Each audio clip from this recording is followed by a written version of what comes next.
You're listening to the Esoteric News Briefs, your source for the paranormal, the mysterious, and the strange. Welcome back, goblins! Before we get started, I want to thank my generous patrons who helped to make this show possible. Annie K, Kylie H, Soul Rising Studios, and Grand Inquisitor Samantha. If you want to help keep this show going, and keep a steady supply of coffee in my bloodstream, join me at patreon.com/esoteric book club. All patrons get early access to shows for as little as $1 a month, and anyone pledging $3 or more a month gets access to extended episodes. Those who pledge more get episode shoutouts and a warm, tingly sensation inside that may or may not be an eldritch horror awaiting the next planetary alignment, at which time it will cast off this mortal shell and retake its throne after untold aeons and rule over the denizens of this puny planet. Wait. Where am I? Oh, right. Patreon.com/esoteric book club. Now, on with the show. Anyone who was once a space-obsessed 5-year-old knows that our sun will one day turn into a white dwarf. Granted, human civilization will either be extinct, or we will have developed interstellar travel, so the loss of our sun won't be too terrible a loss. That said, it will potentially be devastating to our solar system.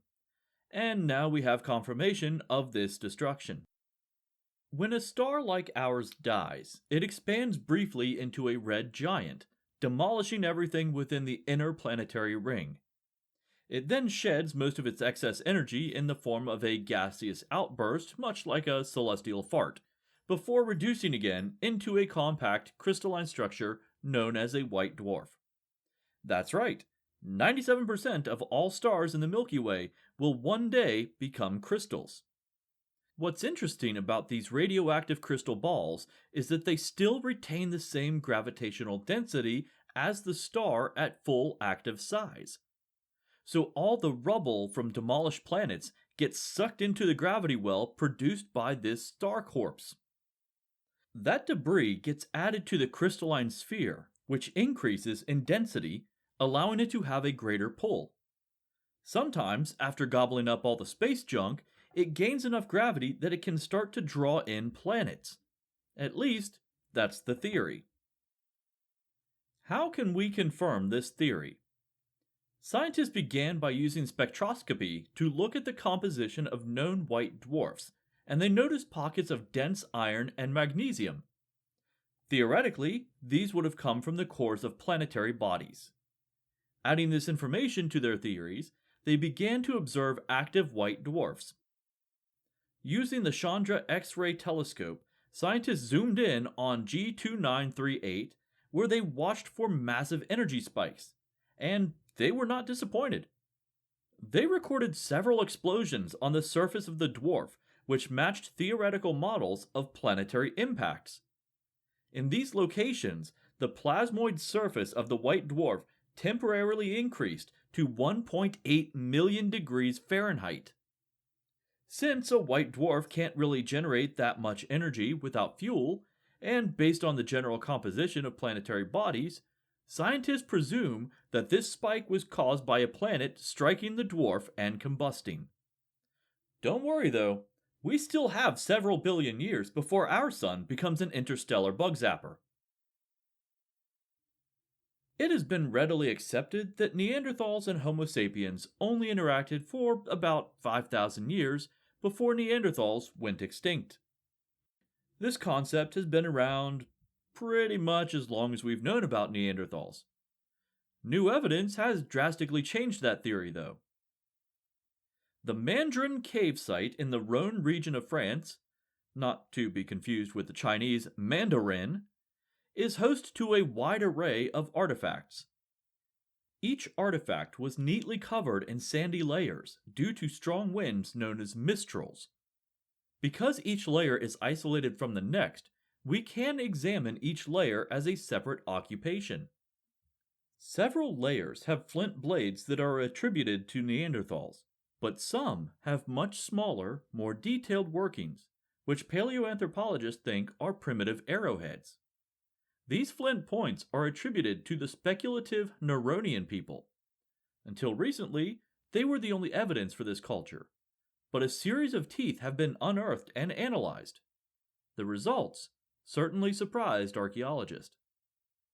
Not only did these teeth show that humans inhabited this cave, but analysis of soot on the cave walls showed that it was continuously inhabited for about 40 years by a single population. These new findings push back the estimated arrival date of Homo sapiens in Europe an additional 9,000 years. So, in at least a few places, there was a lengthy period of interaction between anatomically modern humans and Neanderthals. This next article describes what are probably some of the creepiest carvings I have ever seen. Excavated in 1836 by ditch diggers in Car, these figures are estimated to be about 2,600 years old. Initially, the find contained two, quote, warrior figures, a wooden box, a serpent-headed boat, and various other wooden items too degraded to remove from the ground. That doesn't sound too bad, does it? Well, let me describe these warriors to you. They are tall and lanky, with heads shaped like inverted teardrops. Their faces have the bare hint of noses and mouths, but their eyes. Oh, their eyes. They are large, almond-shaped, and made entirely from quartz crystal. If you're picturing the cover of Whitley Strieber's Communion, then you're on the right track. These things look like the stereotypical gray alien. Their arm, yes, that's singular because only one of their four arms remains, fits in a socket at the shoulder and looks to have been made from a gnarled root. Speaking of socketed limbs, their genitals are also removable, so you can make these figures either male or female. They don't have hair or beards, so this is done simply by removing the dingus, which also appears to be made from a gnarled root. Anyway, if you want to see these creeptastic alien-like carvings, they will be on display at the British Museum as part of the World of Stonehenge exhibit until July 17th. In dinosaur news, there is a proposition that is likely to cause a lot of commotion. Could Tyrannosaurus really be 3 different species? We haven't really seen anything like this since the T-Rex and Nanotyrannus debate, but I feel like this one may have a bit more evidence to back it up. The basic idea is this. Over the entirety of the existence of T-Rex, there have been noticeable changes in their physical structure. Some of this has to do with the number of incisors they have, and some of this has to do with the size and robustness of their bone structure. These differences are not necessarily due to sexual dimorphism, which is a series of measurable physical characteristics that are based on the animal's gender. Additionally, these changes in physical structure can be tracked over time, based on what sediment layer the fossils were excavated from. Those in the lowest layers all had similar, extremely robust physical makeups, while those in the middle and upper layers seem to have diverged into 2 variants. One with thinner bone structures, called gracile, and one whose makeup continued along the path of their ancestors, although they lost their extra incisors. Because of this traceable change over time, paleontologist Gregory Paul proposes that 2 new species of tyrannosaur needs to be created. This is where I get super excited because these names are so freaking cool. The lower level one with the chunky bones and an extra set of incisors would be known as Tyrannosaurus imperator. No longer the Tyrant King, but now the Tyrant Lizard Emperor. The species that maintained the bulkiness of Imperator would maintain the title of T-Rex, but the thinner, sleeker dinosaur would take the title of Tyrannosaurus regina or Tyrant Lizard Queen. All I have to say in conclusion is, long live the Queen!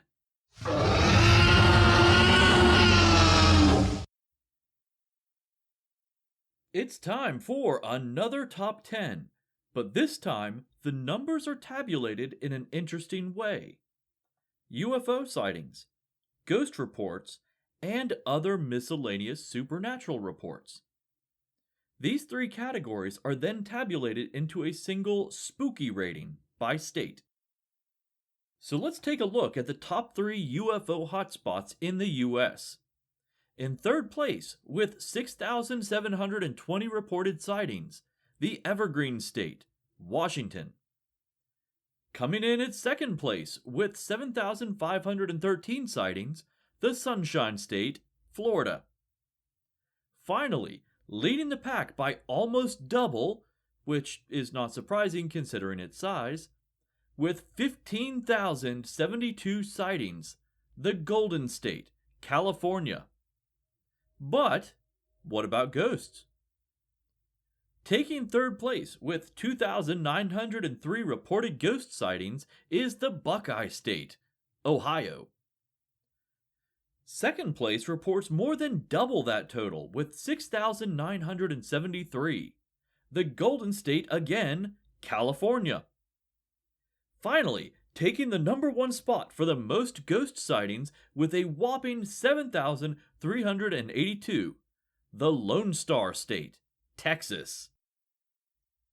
Finally, we have the states with the highest amount of uncategorized weirdness. Coming in third, and probably no surprise here, with a total of 9,271 weird reports, the weirdest state in the Union, Florida.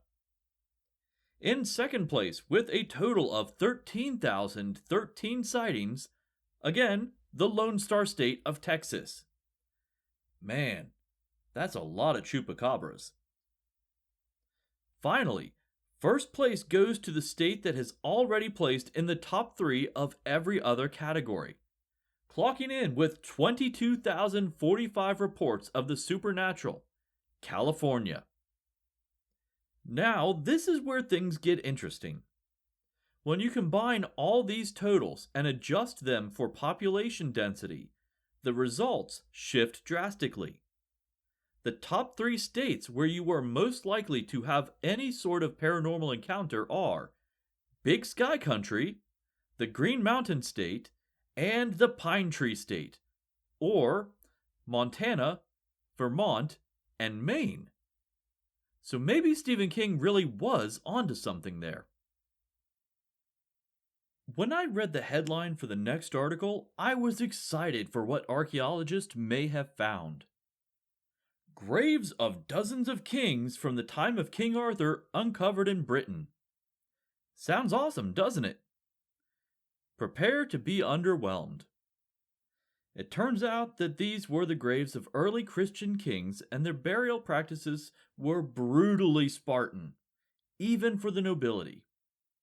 While their heathen neighbors were conducting elaborate funerary rites, leaving behind massive quantities of grave goods, these early kings were wrapped in a sheet, buried, and sometimes a decorative fence was built around the grave. In fact, the inclusion of this fence is the only thing that really indicates that these individuals interred in these graves were anything but peasantry. In another disappointing article, neuroscientists announced that spending time in outer space may alter astronauts' brains. The article talks about how they compare MRIs before space, after space, and several months after the astronauts' return. Doctors expected significant rewiring and physiological changes to the organ, but instead, quote, where initially it was thought that there are real structural changes in the brain, we only observe shape changes. This puts the findings in a different perspective, end quote. So, time and space changes the brain's form but not function. In a more positive spin, it means that the human brain is a bit more durable than we thought, considering that a trip to the vacuum of space doesn't alter it besides making it look funny. You know the Himalayan mountains are big, right? Like, really big. Some of their peaks are above the cloud line. That's pretty damn big. What would you say if I told you that in the Earth's past, we've had bigger mountains? Seems pretty crazy, right? It's starting to look like there is evidence for massive supermountains. Sadly, that is the official term for these formations. At least twice in the Earth's geological past. The size and span of these mountain ranges are based on the discovery and mapping of deposits of zircon crystals, which only form beneath the weight and pressure of mountain ranges. The first of these mountains was formed in the Cambrian period, in which most of the world was underwater. The second mountain chain formed on the supercontinent. Again, yes, that's the official term. You can't make this stuff up. The supercontinent of Gondwanaland. These ranges are believed to have been about 4 times the size of the Himalayas. Now, the scientists in this article are saying that the appearance of and erosion of these supermountains spurred on spikes in evolution. The first mountain was at its peak when Earth's first eukaryotic cells were forming, while the Transgondwanaland mountain was around when the first large land animals began to appear in the fossil record. The theory is that the erosion of these mountains dumped massive quantities of minerals into the oceans, which triggered evolutionary leaps and bounds. I'm going to assume that there is a bit more to this theory because I'm seeing a lot of correlation and not a lot of causation. Just because these mountains were around when these events took place doesn't mean that they caused it. The first thing that pops into mind for me is, what kind of crazy tectonic activity was helping to create these supermountains? Could that have had something to do with the evolutionary increase? When tectonic plates shift that much, chances are fissures will also be opening and releasing gases and chemicals. Anyway, I'm just a podcaster, I'm not a geologist. So, there's glass marbles on the moon? Yeah, China found them. I guess no one involved in astronomy is really surprised, but this is the first that I'm hearing of it. It seems that they form from either previous volcanic activity on the moon, which, again, apparently that was a thing, or from meteor impacts. Actually, that makes a lot of sense, and to me sounds pretty cool. So what happens is that the meteor hits the surface, fusing silica particles into glass. Meteor impacts generate a lot of heat, you see. But because of the lower gravity, these bits of liquid glass create spherules in the air. What gravity there is causes these spherules to fall to the surface of the moon, making it look like someone has lost their marbles. And that's not really an exaggeration either, since these silica formations can get to be about 40 millimeters in diameter, or roughly the size of a masher used in a game of marbles. What's interesting about the ones that China discovered during the U-2-2 mission is that they were translucent. I guess the ones found during the Apollo missions were opaque. The current working theory is that the Chinese spherules were created when a meteor struck a pocket of volcanic glass which re-liquefied it. Whatever the answer is, the part of my soul that drives me to collect shiny objects really wants one. Trigger warning for arachnophobes. We're talking about spiders next. You've been warned. Are you still here? Why are you still here? Get out of here. Come on, skip ahead like 3 minutes or something. Come back to this. Okay. Yeah, spiders. So, did you know that there's a type of spider that attacks in swarms? These critters don't have a common name, so I'm just going to call them Exemius, which is their species nomenclature. Anyway, they live in Central and South America and create these large web traps, which they use to collectively hunt. They don't seem to have a leader or a queen, and I'm not sure if that makes them more or less frightening, but collectively they attack their victims. Based on their hunting patterns, they don't seem to have great eyesight, instead relying almost entirely on the vibrations on their webs. When an insect lands, they all dash forward, and then stop, simultaneously, to listen. Then, when they are assured that the insect's location is on the web still, they all dash forward again and then stop. They do this until they reach their food, at which time they all attack simultaneously. So there's your D&D inspiration for the month. Blind pack hunting spider swarms. Maybe I need to make this a regular feature. I'm sure a lot of you have already heard this last article, but for the rest of you, were you aware that earlier this year, the stone imprisoning a Japanese yokai finally cracked open? Great news, huh? The volcanic boulder known as Seshuseki began to split a few years ago, but it finally fractured entirely in early 2022. This stone was said to have imprisoned the Tamamo no Mai, which is the spirit of a nine-tailed fox that attempted to assassinate the emperor in the guise of a beautiful woman. The site has been a popular tourist location leading up to this, but now people seem concerned that the vengeful spirit may be loose in the area. Some people have suggested, and I kid you not, that maybe we could just try gluing the stone back together? Well, it's getting late, which means it's time for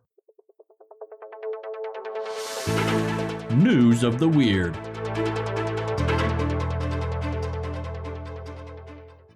In recent news, paleontologists used a CT scan to examine the brain case of a nodosaur dinosaur. The results showed that these animals, which were protected by a shell, covered in spikes, and wielded a clubbed tail, were also likely deaf. It's like God asked, hey, what could make this armored murder machine more interesting? Oh, I know. What if it were easily startled? Jurassic Park has us imagining sauropods striding gracefully through their environment, which may not be the case. After analyzing fossil trackways and comparing them to the estimated masses of these creatures, paleontologists have determined that they probably moved more like an angry hippopotamus. I honestly have no joke for this one because the very idea of it makes me giggle. According to notes from explorer Hiram Bingham, we may have mislabeled the ancient Incan ruins of Machu Picchu. Re-examining Bingham's field journal from the time, it was discovered that the name actually refers to the mountain itself. So at this point, calling the city Machu Picchu is just about as accurate as a 5-year-old calling the ancient ruins Pikachu. Earlier this year, details were released about an Ice Age Appalachian cheetah skeleton found deep within a cave system in Virginia.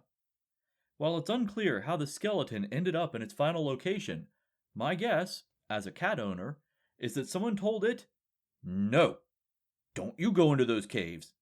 Don't you do it. Some people learned to play musical instruments to pass the time during the pandemic. A handful of MIT scientists decided instead to find out what a spiderweb sounds like. The idea kind of makes sense. Spiders don't see that well, so their senses rely mostly on the vibration of their webs. The best way for us humans to conceptualize this is to convert those vibrations into sound. When the computer simulations were finished, unsurprisingly, it didn't sound at all like the tarantella. Instead, it sounded like a kindergartner that just discovered a synthesizer. There's a YouTube video of this if you need to maybe get like Baby Shark out of your head or something. I don't know. This train wreck is probably a good place to end the show. A quick reminder that this is the final news brief episode of Season 2. Remember that after the next book club episode, I will be taking a 1-month break before returning for Season 3. But don't worry, I'm coming back. So until the next episode, remember, stay weird.